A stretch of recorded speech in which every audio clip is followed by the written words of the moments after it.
ആ സുമേജി, മാമില്ലേ? ഉണ്ട്. മോളെങ്ങനെ ഇരിക്കുന്നു? വീടിന്റെ ചിത്രം തന്നെ അങ്ങ് മാറിപ്പോയില്ലേ? ഇപ്പൊ എല്ലാം മോളുടെ കയ്യില. അവളുടെ ചിരി, അവളുടെ കളി എല്ലാം ആ രീതിയിലേക്ക് അങ്ങോട്ട് സെറ്റായി. നല്ല കുട്ടിയാ അവള്.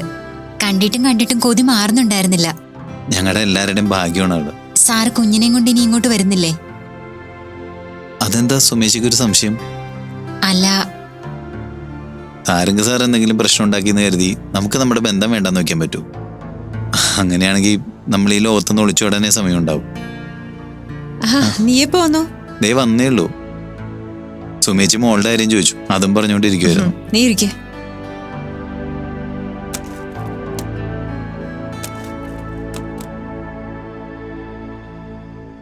ഞാൻ സ്നേഹയെ വിളിച്ചിരുന്നു.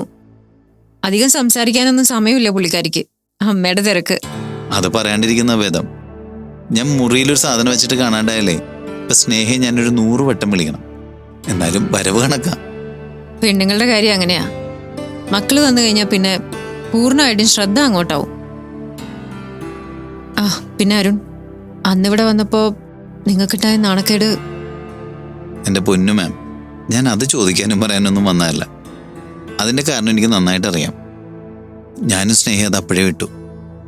എൻ്റെ ഇപ്പോഴത്തെ വരവിന് ചെറിയൊരു ദുരുദ്ദേശമുണ്ട്.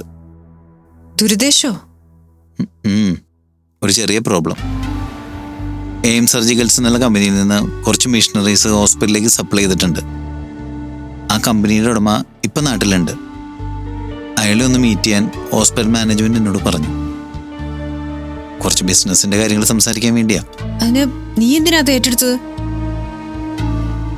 ഈ മാനേജ്മെന്റ് കാര്യങ്ങളൊക്കെ ഏറ്റെടുക്കുന്നത് ഭയങ്കര റിസ്കാ. അതെ, അതെനിക്ക് നല്ല വ്യക്തമായിട്ട് മനസ്സിലായി.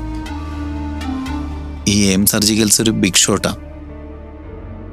ഞാൻ കാണാൻ ചെന്നപ്പോൾ ഈ ആനന്ദ് എന്ന് പറഞ്ഞ ആള് ഭയങ്കര ജാടയില സംസാരിച്ചെ. കുറച്ചു നേരമൊക്കെ ഞാൻ സഹിച്ചു, പിന്നെ എൻ്റെ കൈ വിട്ടുപോയി.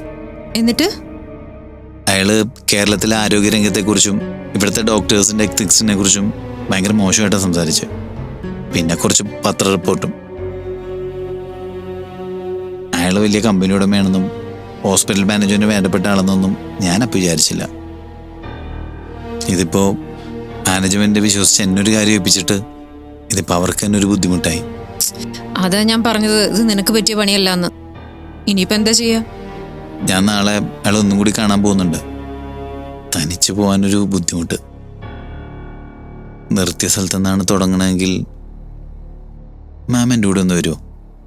നല്ല കേണിയും കൊണ്ടാണല്ലോ വന്നിരിക്കുന്നത്. ഞാൻ അവിടെ വന്നിട്ട് എന്തു പറയാനാ? അയാളും നിങ്ങളുടെ ഹോസ്പിറ്റലുമായിട്ടുള്ള ഒരു ഇടപാടില് എനിക്ക് എന്ത് കാര്യം എന്ന് ചോദിച്ചാൽ ഞാൻ എന്താ പറയാ? അങ്ങനത്തെ ന്യായങ്ങളൊക്കെ ചോദിച്ചാൽ ബുദ്ധിമുട്ടാണ്. പക്ഷേ ഹോസ്പിറ്റൽ മാനേജ്മെന്റിന്റെ മുമ്പിൽ എൻ്റെ മാൻ രക്ഷിച്ചേ പറ്റൂ. മാം ആവുമ്പോൾ കുറച്ച് സോഫ്റ്റ് ആയിട്ട് സംസാരിക്കുമല്ലോ. എന്ന് പറഞ്ഞാ നീ ഒരാളോട് യുദ്ധപ്രഖ്യാപനം നടത്തുക, യുദ്ധം നടത്താനുള്ള ചുമതല എനിക്കും അല്ലേ? അല്ല, ബുദ്ധിമുട്ടാണെങ്കിൽ വേണ്ട, ഞാനൊരു ശ്രമം നടത്തിയെന്നേ ഉള്ളൂ. നീ ഒരു കാര്യം എന്ന് പറഞ്ഞിട്ട് പറ്റില്ല എന്നെങ്ങനെ പറയാ? നമുക്കൊന്ന് പോയി നോക്കാം. അയാള് നീ പറയുന്ന പോലെ പൂർണ്ണമായിട്ടും കുഴപ്പക്കാരനാണെങ്കിൽ ഞാൻ സൈലന്റ് ആവുകയുള്ളൂ. അത് മതി. എങ്കിൽ പിന്നെ ഞാൻ നാളെ രാവിലെ വരാം. Aim surgicals, Anand. കമ്പനിയുടെ ഡീറ്റെയിൽസ് ഒക്കെ ഗൂഗിളിലുണ്ട്. നമുക്ക് നോക്കാം. Thank you ma'am. സത്യം പറഞ്ഞാൽ എൻ്റെ പകുതി ടെൻഷൻ ഇവിടെ തീർന്നു. ഇനി മാം പറഞ്ഞ പോലെ ബാക്കിയൊക്കെ യുദ്ധക്കളത്തിൽ.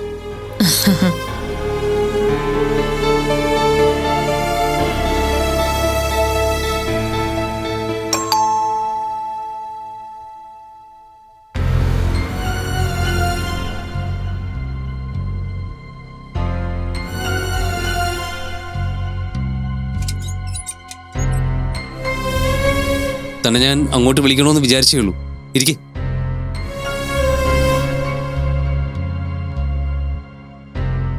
ജീവൻ സംസാരിച്ചോ? സംസാരിച്ചു. പക്ഷെ ഇക്കാര്യത്തില് എനിക്ക് തന്നോട് സോറി പറയാനേ പറ്റൂ. എനിക്കിനി ഈ കാര്യത്തില് തന്നെ സഹായിക്കാൻ പറ്റില്ല. തൻ്റെ ഭാഗത്ത് വ്യക്തമായ ന്യായമുണ്ട്. പക്ഷേ സംസാരിക്കാൻ ചെന്നപ്പോൾ അത് കറങ്ങിത്തിരിഞ്ഞെത്തിയത് എൻ്റെ ഒരു സ്റ്റുഡൻറ്റിൻ്റെ അടുത്താ. സ്റ്റുഡന്റോ? രാഹുൽ, അതാണ് അയാളുടെ പേര്. അയാൾ തന്നെയാണോ ഈ പണത്തിന്റെ ഉടമയെന്ന് എനിക്കറിയില്ല. ഒരുപക്ഷെ അയാൾ ഇതിലേക്ക് എത്തിച്ചേർന്നതും ആവാം. കാര്യം ഞങ്ങൾ തമ്മിൽ നല്ല സുഖത്തിലല്ല, അത്യാവശ്യം ശത്രുതയുമുണ്ട്. സോ രാഹുലിന്റെ മുന്നിൽ ഇനി ഒരിക്കൽ ഈ കാര്യത്തിന് വേണ്ടി ചെന്നിരിക്കുക എന്ന് പറയുന്നത് അത് ഞാൻ എന്നെ തന്നെ നാണം കെടുത്തുന്നതിന് തുല്യ. വേണ്ട, ജീവന് ബുദ്ധിമുട്ടാവുന്ന ഒരു കാര്യവും ചെയ്യണ്ട. അശ്വതി, താ ഒരു കാര്യം ചെയ്യ്. പോലീസ് സ്റ്റേഷനിൽ ചെന്ന് ഒരു പരാതി കൊടുക്ക. ഇതിന് അതേയുള്ളൊരു പരിഹാരം. ശരി, എന്നാ പിന്നെ ഞാൻ ഇറങ്ങട്ടെ ജീവൻ. താൻ തിരക്ക് പിടിക്കണ്ട. ഇക്കാര്യം ഒഴിച്ച് എന്തെങ്കിലും സഹായം ആവശ്യമായി വന്നാ എൻ്റെ അടുത്തേക്ക് വരാനും പിടിക്കണ്ട. Thank you. കുറച്ച് ദൂരത്താണെങ്കിലും ഒരാളുണ്ടെന്ന് പറയുന്നത് ആശ്വാസ. ഞാൻ നോക്കട്ടെ എന്താ ചെയ്യാൻ പറ്റുമെന്ന്. ഉം. ആ കുട്ടിയുടെ കാര്യം എന്തായി? ഏത് കുട്ടി? ജീവന്റെ സ്റ്റുഡന്റ് ആവണി. ആവണി വെറും ഒരു കുട്ടിയാ. കുറെ ബാലചാബല്യങ്ങളുള്ള ഒരു കുട്ടി. ചിലപ്പോ പുറത്തുനിന്ന് കാണുന്നവർക്ക് എന്നിലൊരു പ്രോബ്ലവും തോന്നില്ല. പക്ഷേ ആക്ച്വലി ഞാൻ അത്ര ഓക്കെ അല്ല. ഒരു കവടിപ്പലകയിൽ കുറിച്ചു വെച്ച ഒരു ദിവസം താൻ എൻ്റെ ജീവിതത്തിലോട്ട് വന്നു. ഒരു യാത്ര ചോദിക്കാനുള്ള സമയം പോലും തരാതെ പിരിയുകയും ചെയ്തു. അതൊക്കെ ഈസി ആയിട്ട് എടുത്തുവിടുന്നൊക്കെ പലരും ചോദിച്ചു. ഞാൻ ഓക്കെ പറയുകയും ചെയ്തു. പക്ഷേ അതത്ര എളുപ്പമല്ല. ജീവിതം എന്നെ നോക്കി ചിരിച്ച ഒരു കൊലച്ചിരിയായിരുന്നു. വിട്ടിട്ടില്ല അതിൻ്റെ ഒരു ആഘാതം. ഐ എം സോറി ജീവൻ. ഏയ്, സോറി ഒന്നും പറയണ്ടോ. എൻ്റെ ഒരു റിക്വസ്റ്റ് ആണ്. കുറ്റബോധത്തിൽ നിന്നും സ്വയം ഒളിച്ചോടാനുള്ള സൂത്രമാണെന്ന് കരുതിക്കോളൂ. തനിക്ക് നല്ലൊരു ജീവിതം ഉണ്ടാവണം. നല്ലൊരു കുട്ടിയെ താൻ വിവാഹം കഴിക്കണം. അശ്വതിക്ക് തിരക്കൊണ്ടെന്നല്ലേ പറഞ്ഞത്? ഇറങ്ങിക്കോളൂ. ഒരു കാര്യം നമ്മൾ സംസാരിച്ച കുറച്ച് കഴിയുമ്പോഴെങ്കിലും ഉത്തരം ഉണ്ടാവണം. അല്ലെങ്കിൽ പിന്നെ സംസാരിക്കരുത്. ഓക്കെ താൻ. എന്തെങ്കിലും ആവശ്യമുണ്ടെങ്കിൽ വിളിച്ചാൽ മതി. ശരി.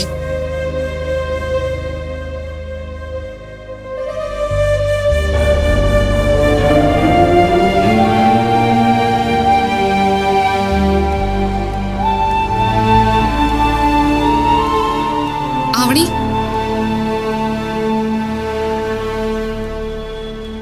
ഞാൻ കുട്ടിയെ കാത്തു നിന്നതാ. അതെന്താ? എന്നോട് പറയാൻ വല്ല പരാതികളുണ്ടോ? പരാതികൾ പരിഹരിക്കാൻ വേണ്ടിയിട്ടാണല്ലോ നിങ്ങൾ ഓരോരുത്തരെ അന്വേഷിച്ചു വരുന്നത്. കുട്ടി എന്നോട് വൈരാഗ്യമൊന്നും കാണിക്കണ്ട. എനിക്ക് ആരോടും വൈരാഗ്യമൊന്നുമില്ല. ജീവൻ കുട്ടിയെ വഴക്ക് പറഞ്ഞോ? ഉണ്ടെങ്കിൽ തന്നെ അത് നമ്മൾ തമ്മിൽ ഡിസ്കസ് ചെയ്യേണ്ട കാര്യം എന്താ? എന്നെക്കുറിച്ചുള്ള കാര്യമായിട്ടുള്ള തെറ്റിദ്ധാരണ കുട്ടിയുടെ മനസ്സിലുണ്ട്. നിങ്ങൾ ആരാ? നിങ്ങളെക്കുറിച്ച് ഞാൻ എന്തിനാ ഓരോന്നൊക്കെ ധരിക്കുന്നേ? നിങ്ങൾക്ക് നിങ്ങളുടെ ജീവിതം, നിങ്ങളുടെ രീതികൾ. അതിനിടയിൽ ഞാൻ ആരാ? എന്തായാലും നിങ്ങളുടെ വരവുകൊണ്ട് ഒരു നല്ല ഗുണമുണ്ടായി. ഞാനും സാറും തമ്മിലുണ്ടായിരുന്ന സൗഹൃദം എന്നേക്കുമായിട്ട് അവസാനിച്ചു. അത് പാടില്ലെന്ന് പറയാനാ ഞാൻ ആവണിയെ കാത്തു നിന്നത്. ജീവൻ ദേഷ്യത്തിൽ എന്തെങ്കിലും സംസാരിച്ചിട്ടുണ്ടെങ്കിൽ കുട്ടി അത് കാര്യമാക്കരുത്. ഞാൻ മനസ്സിലാക്കിയെടുത്തോളം ജീവന്റെ പ്രിയപ്പെട്ട സ്റ്റുഡന്റാ നീ. അയാളുടെ മനസ്സിൽ ഞാൻ വാരിയിട്ടൊരു തീക്കനലുണ്ട്. അതിപ്പോഴും അയാളെ പൊള്ളിക്കുന്നുണ്ടെന്ന് ഞാൻ വൈകിയെ മനസ്സിലാക്കിയത്. നല്ല കാര്യം. ഇതുവരെ നിങ്ങൾ അതിനെക്കുറിച്ച് ചിന്തിക്കാതിരുന്നത് ഗംഭീരം. സാരമില്ല.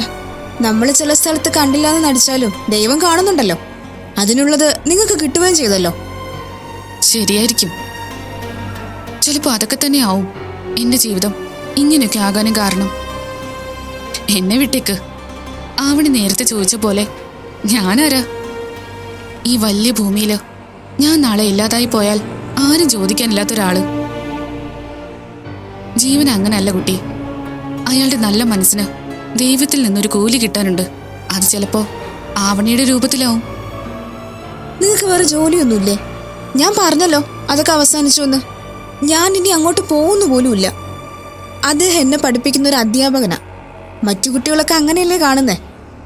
ആവണിയുടെ മനസ്സിൽ എന്താണെന്ന് സത്യത്തിൽ എനിക്കറിയില്ല. തനിക്കല്പം ബാലചാബല്യങ്ങളുണ്ടെന്നാണ് ജീവൻ എന്നോട് പറഞ്ഞത്. ഇനിയെങ്കിലും അയാൾക്ക് പ്രിയപ്പെട്ടതൊന്നും അയാളിൽ നിന്ന് അകന്നു പോകരുത്. അതുകൊണ്ട് എൻ്റെ റിക്വസ്റ്റാണ്, ജീവനുമായി പഴയതുപോലെ ആകണം. അയാളുടെ അടുത്ത് പോകണം. അത് ഞാൻ പറഞ്ഞതൊക്കെ നിഷേധിക്കാൻ ആവണിക്ക് എളുപ്പമാണ്. പക്ഷെ സ്വന്തം മനസ്സ് പറയുന്നത് നിഷേധിക്കാൻ അത്ര എളുപ്പമല്ല. ഞാനും ഈ പ്രായം കഴിഞ്ഞു വന്നതല്ലേ, ചിലതൊക്കെ എനിക്ക് മനസ്സിലാവും. എന്നാ ഞാൻ പോട്ടെ കുട്ടി, അല്പം തിരക്കുണ്ട്.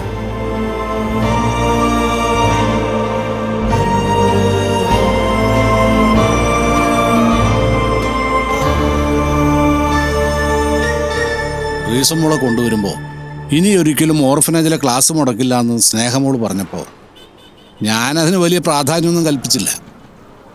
പതുക്കെ പതുക്കെ അതൊക്കെ അങ്ങ് മാറുന്ന കരുതിയത്. പക്ഷേ സ്നേഹമോൾ എൻ്റെ കണക്കൂട്ടുകളൊക്കെ തെറ്റിച്ചു കളഞ്ഞു. കുട്ടികളോട് പറഞ്ഞ വാക്ക് പാലിച്ചു. കണ്ടില്ലേ അവരെത്ര സന്തോഷത്തിലായിരുന്നു. അവരെയൊന്നും എനിക്ക് മറക്കാൻ പറ്റില്ല ഫാദർ. ട്രീസമോളെ മാത്രമേ ഞാൻ എൻ്റെ കൂടെ കൂട്ടിക്കൊണ്ട് വന്നുള്ളൂ. പക്ഷെ എനിക്കറിയാം അവിടെയുള്ള എല്ലാ കുട്ടികളുടെയും മനസ്സിൽ എനിക്കൊരു ഇടമുണ്ടെന്ന്. എൻ്റെ മനസ്സിലും ഉണ്ട്. ട്രീസമോളെ ചേച്ചിമാരൊക്കെ എന്ത് ചോദിച്ചു? ചേച്ചിമാരൊക്കെ കൊറേ വിശേഷം ചോദിച്ചു. വീട് എങ്ങനെയാ, അപ്പൂപ്പൻ എങ്ങനെയാ, എവിടെ കിടക്കുന്നത്, രാത്രി എഴുന്നേറ്റിരുന്ന് കരയാറുണ്ടോ, അങ്ങനെ കൊറേ ചോദ്യങ്ങൾ. എന്നിട്ട് ട്രീസമോൾ എന്ത് മറുപടി പറഞ്ഞു? എല്ലാത്തിനും മറുപടി പറഞ്ഞു. ട്രീസുകുട്ടി ഹാപ്പി അല്ലേ? അവളെ ഇങ്ങ് തന്നേക്ക് ഫാദർ, ഞാൻ എടുത്തോളാം. വേണ്ട ഞാൻ നടന്നോളാം. എന്നാ നടന്നു.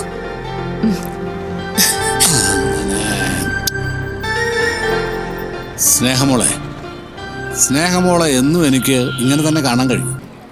സന്തോഷത്തോടെ മനസ്സ് പറഞ്ഞ് ചിരിക്കുമ്പോൾ വല്ലാത്തൊരു ആശ്വാസമാ സ്നേഹമോളെ കാണാൻ. അല്ലേ ട്രീസമോളെ?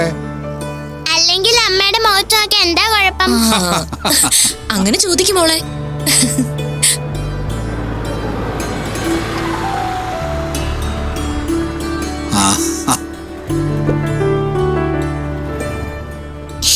അച്ഛാ,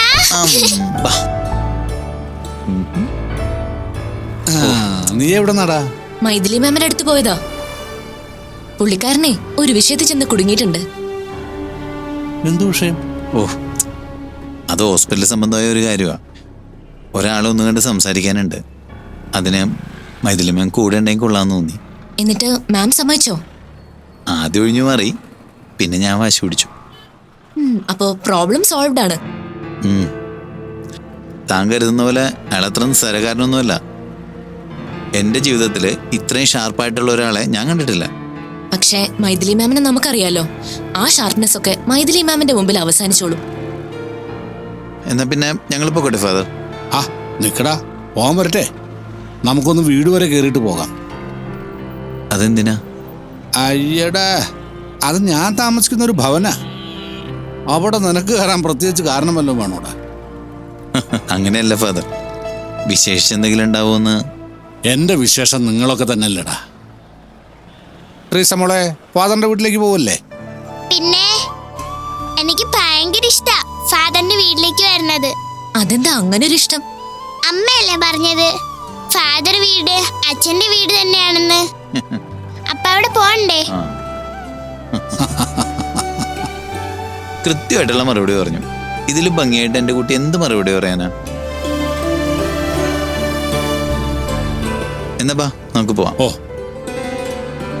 ട്രീസക്കുട്ടി ഇരിക്കേ.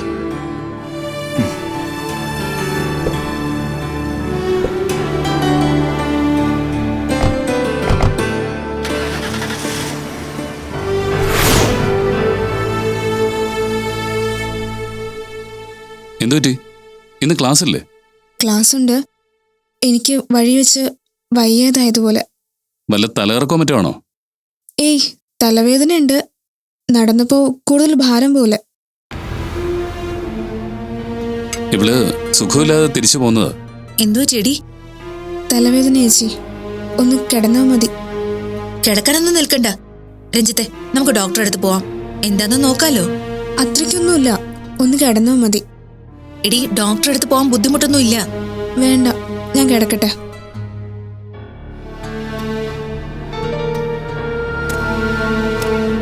കടുത്ത പനിയായിട്ട് പോലും ക്ലാസ് മുടക്കാത്തവളാ. ഇതെന്തു പറ്റി? ഞാൻ ചോദിച്ചത് രഞ്ജിത്ത് കേട്ടല്ലോ. അതിനപ്പുറത്തേക്കൊരു ചോദ്യം എന്റെ ഭാഗത്തൊന്നും ഉണ്ടാവില്ല. അതെന്താ താൻ ഒഴിവാക്കുന്ന പോലെ സംസാരിക്കുന്നത്? ചോദിച്ചിട്ട് കാര്യമൊന്നുമില്ല. നുള്ളിപ്പറക്കി വരുമ്പോ ആ തലവേദനയുടെ കാര്യം ആ ജീവൻ സാർ തന്നെയായിരിക്കും. അയാളുടെ കയ്യിൽ നിന്നും വാങ്ങിയ പുസ്തകങ്ങൾ തിരിച്ചു കൊണ്ടുപോയി കൊടുത്തു. ഇനി ഒരിക്കലും അങ്ങോട്ട് പോകുന്നില്ല എന്ന പ്രഖ്യാപനവും നടത്തി. അതൊക്കെ തന്നെ കാര്യം. ചോദിച്ച അവൾ ഒഴിഞ്ഞു മാറും. ഒഴിഞ്ഞു മാറുമ്പോ എനിക്ക് ദേഷ്യം വരും. അപ്പൊ പിന്നെ ചോദിക്കാതിരിക്കുന്നതല്ലേ നല്ലത്. പാവം, ജീവന്റെ അടുത്ത് മറ്റാർക്കും ഇല്ലാത്തൊരു ഫ്രീഡം അവൾക്കുണ്ടായിരുന്നു. അവളത് വല്ലാതെ എൻജോയ് ചെയ്യുന്നുണ്ടായിരുന്നു. പെട്ടെന്നത് ബ്രേക്കായപ്പോ, പക്ഷേ അത് പറഞ്ഞ് ക്ലാസ്സും കളഞ്ഞിങ്ങനെ വന്നിരിക്കുന്നത് ശരിയല്ലല്ലോ. ഒരു കാര്യം ചെയ്, സൗകര്യം പോലെ രഞ്ജിത്ത് ഒന്ന് സംസാരിക്ക്. അതല്ലെങ്കിലും ഞാൻ തീരുമാനിച്ചിട്ടുണ്ട്. നോക്കട്ടെ. മൈഥിലി ഇടയ്ക്കിടയ്ക്ക് പറയും, പുതിയ ജനറേഷനോട് സംസാരിക്കുമ്പോ വല്ലാതെ സൂക്ഷിക്കണമെന്ന്. പെട്ടെന്ന് അവരുടെ നാവിൽ നിന്ന് എന്താ വരാന്നറിയില്ല. നമുക്കത് വല്ലാതെ ഫീൽ ചെയ്യും. എന്നാ നമുക്കത് ഫീൽ ചെയ്തു എന്ന് തോന്നിയാ അവർക്ക് വല്ല പ്രശ്നമുണ്ടോ? അതും ഇല്ല. നമ്മുടെ കൊച്ചല്ലേടോ, അവളെ ഈ അവസ്ഥയിൽ നിന്ന് മാറ്റിയെടുക്കണ്ടേ? അതിനല്ലേ നമ്മൾ ശ്രമിക്കേണ്ടത്. ശ്രമിച്ചോ, പക്ഷെ ഞാനില്ലാന്നേ പറഞ്ഞുള്ളൂ.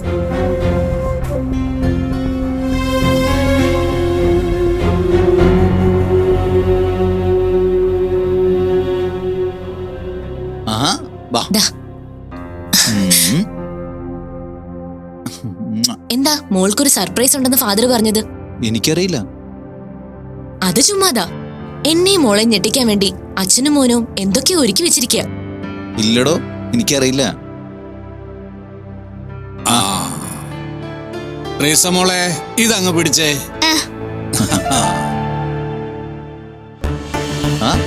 ആഹാ, കോളടിച്ചല്ലോ. നല്ല ടോയ്സ് ആണല്ലോ. താങ്ക്സ്. ഫാദർ ഇതൊക്കെ എപ്പോ വാങ്ങിച്ചു വെച്ചു? എന്റെ കുഞ്ഞിന് ഞാനിതൊക്കെ എപ്പോ വാങ്ങിച്ചാൽ എന്താ? ഞാനിത് കൊണ്ടുപോകാനാണോ ഇവിടെ നിന്ന് കളിക്കാനാണോ? റീസ മോള് കൊണ്ടുപോക്കോ. അല്ലാതെ ഇതൊക്കെ ഇവിടെ വെച്ചിട്ട് എന്തിനാ ഫാദർ അടുത്ത് കളിക്കാൻ പോകുന്നു? അമ്മേ, ടോയ്ലറ്റിൽ പോണോ? ബാ.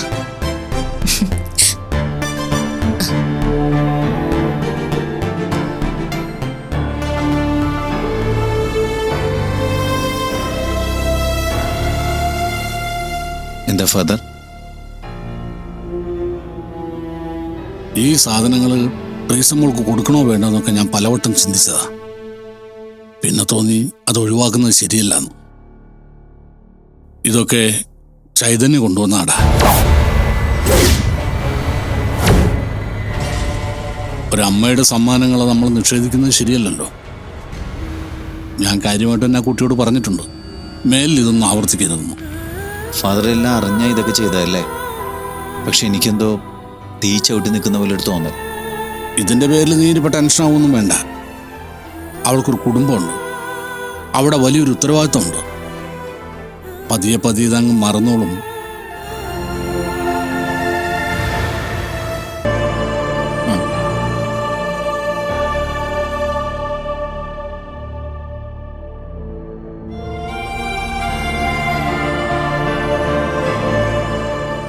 ഞങ്ങള് പോയ നേരം കൊണ്ട് ഇവിടെ പ്രത്യേകിച്ച് എന്തെങ്കിലും സംഭവിച്ചോ? ഇല്ല. അതെന്താ മോൾ അങ്ങനെ ചോദിക്കാൻ? അരുണിന്റെ മുഖം കണ്ട അറിഞ്ഞൂടെ വാടിയിരിക്കുന്നേ? അത് താൻ കൂടെ കൂടെ എന്റെ മുഖത്തേക്ക് ഇങ്ങനെ നോക്കുന്നുണ്ടാ. ഇനിയൊരു കാര്യം ചെയ്യ്, അത് കുറയ്ക്കേ. അമ്മ എന്റെ ഭാഗത്തേക്ക് നോക്കോ, ഒരു കുഴപ്പമില്ലല്ലോ. അതാ മോളെ നല്ലത്. നിന്റെ അച്ഛനെ ചില നേരത്ത് ചില കള്ളത്തരങ്ങളൊക്കെ ഉണ്ട്. ആ, ഇനി എന്തെങ്കിലുമൊക്കെ ഇല്ലാത്ത പറഞ്ഞ് മോളെ കൂടി പഠിപ്പിക്ക്. ഞാൻ ചുമ്മാ പറഞ്ഞതാ. അതൊക്കെ എന്റെ കൊച്ചിന് നന്നായിട്ട് അറിയാം. എന്നാ പിന്നെ നിങ്ങൾ ഇറങ്ങാൻ നോക്കിക്കോ. Thanks father. എന്തിനാ പിന്നൊരു താങ്ക്സ്? അത് മദർമാര് പഠിപ്പിച്ചു തന്നതാ. ഓ, നമുക്കൊരാളൊരു പ്രസന്റ് തന്നാല് അവരെ കാണുമ്പോഴെല്ലാം താങ്ക്സ് പറയണം. എന്നാ പിന്നെ ആയിക്കോട്ടെ. ആ താങ്ക്സ് ഫാദർ വരവ്. ഇറങ്ങട്ടെ ഫാദർ. ഓ, ബാ.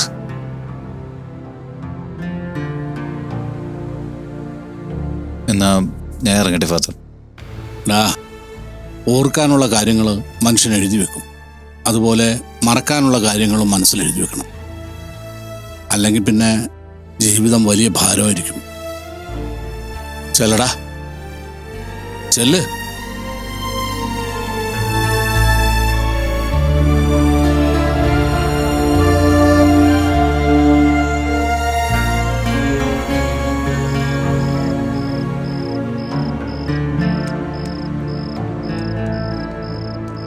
നിനക്ക് എന്താ ഇപ്പൊ ഇങ്ങനെ ഒരു തോന്നല്? അമ്മ കുറെ നാളായിട്ട് ഇതൊന്നും ഇടാറില്ലല്ലോ, അതുകൊണ്ട് ചെയ്യാൻ തോന്നി.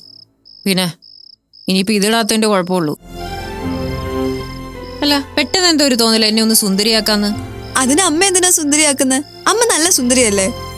അമ്മയുടെ സൗന്ദര്യമൊന്നും എനിക്ക് കിട്ടിയിട്ടില്ല. ആ, ഇവിടെ എന്താ പരിപാടി? എടാ നീ പറ, അമ്മ നല്ല സുന്ദരിയല്ലേ? അതിനെന്താ സംശയം? അമ്മ സൂപ്പർ അല്ലേ? അമ്മയുടെ സൗന്ദര്യം എനിക്ക് കിട്ടിയിട്ടുണ്ടോ? എവിടെ നിന്ന്? ചേച്ചി വേറെ ഒരു ടൈപ്പാ. വേറൊരു ടൈപ്പ് എന്ന് പറഞ്ഞാ കൊള്ളില്ലേ? ആ, കൊള്ളാം. ഡാഡാ, ഇതിപ്പോ നീ ചോദിച്ചു വാങ്ങിച്ചതല്ലേ? ഇനി മുതലേ അമ്മയുടെ ചില കാര്യങ്ങളൊക്കെ ശ്രദ്ധിക്കാൻ ഞാൻ തീരുമാനിച്ചിരിക്കുക. എന്ത് കാര്യം? ഇടയ്ക്കൊന്ന് ഫേഷ്യലി, പിന്നെ വേണമെങ്കിൽ മുടിയൊന്ന് കളർ ചെയ്യാം.